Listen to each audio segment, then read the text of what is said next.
What are your strengths and weaknesses?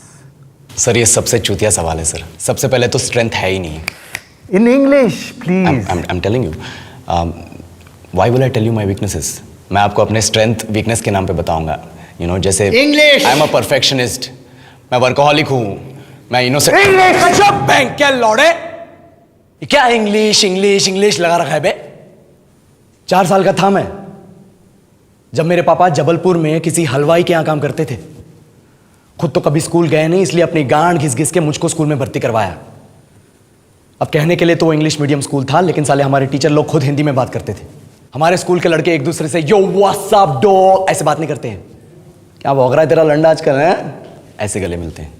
किसी तरह रट्टा मार मार के 10th तक पहुंचे तो पता चला कि जिंदगी में सफल होने के लिए एक ही तरीका है और वो है इंजीनियरिंग। सब यही कहते थे। माँ बाप, टीचर लोग, गली का वॉचमैन भी हमसे पूछता था, और भैया कैसी चल रही है आपकी तैयारी? भग बेंचो, तुमको क्या करना है? इसलिए हमारे स्कूल के बच्चे हम सब पहुंच गए बकरों की तरह। मैं IIT, मैं NIT। अरे जिस बच्चे ने अपने बाप को जलेबी तलते देखा है वो तो यही सोचेगा ना कि जिंदगी में पैसा ही सब कुछ है। I did not choose this engineering life, sir, and neither did this engineering life choose me. It was shoved down my throat by my teachers while my hands were tied to my back by my friends and my parents watched in silence. और English सुनेगा तू मादरचोद तो सुन।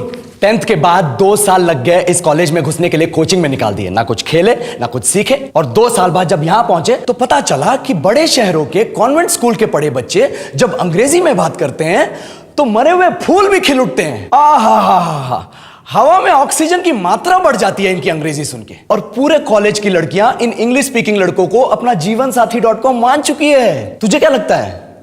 मुझे कभी लगा नहीं कि मैं अपनी अंग्रेजी पे काम करूं, अपनी पर्सनालिटी पे काम करूं। बहुत लगा। ये चूतिया इंडस वैली सिविलाइजेशन का जो एजुकेशन सिस्टम बिठा के रखे हो, जिसमें हर साल में 10 सब्जेक्ट, हर सब्जेक्ट में theory, practical, viva, lab work, external, internal, majors, minors, assignment, project, thesis, गांड मार के रख लिया हमारी। महीनों तक नहाना भूल जाते हम लोग और फिर हमारा परसेप्शन बना देते हो कि हम ऐसे ही रहना चाहते हैं। अब इस साल में एक बार कल्चरल फेस्टिवल आता है, एक बार, उसके लिए भी प्रोफेसर से भीख मांगनी पड़ती है। अरे बिना इंग्लिश बोले, बिना लड़कियों से बात किए कौन गांडू रहना चाहता है वैसे? पर टाइम कहां है कुछ सीखने के लिए? लगे पड़े हैं कोडिंग सीखने, 3 लैंग्वेज सीख रहे हैं अलग अलग इंग्लिश छोड़ के। लेकिन जब प्लेसमेंट्स की बात आई तो सबको एप्टीट्यूड चाहिए, पर्सनैलिटी चाहिए, इंग्लिश स्पीकिंग चाहिए। It is not that we can not speak English, sir. We are just very conscious of our diction and our pronunciation and we are not confident to speak in front of anyone else. If the curriculum was a little bit diverse, if the engineering colleges in our country focused on our all round development instead of functioning like a goddamn factory that is just mass producing robots by killing their dreams and handing out degrees, I would not be sitting here in this pointless HR interview, the likes of which exist only in our country. ये लो sir, बोल दिया मैंने 4 और line अंग्रेजी में। अब बताइए, क्या मैं आपके मल्टीनेशनल कंपनी के लायक हूं? Do I have the potential to be a slave of your esteemed organization?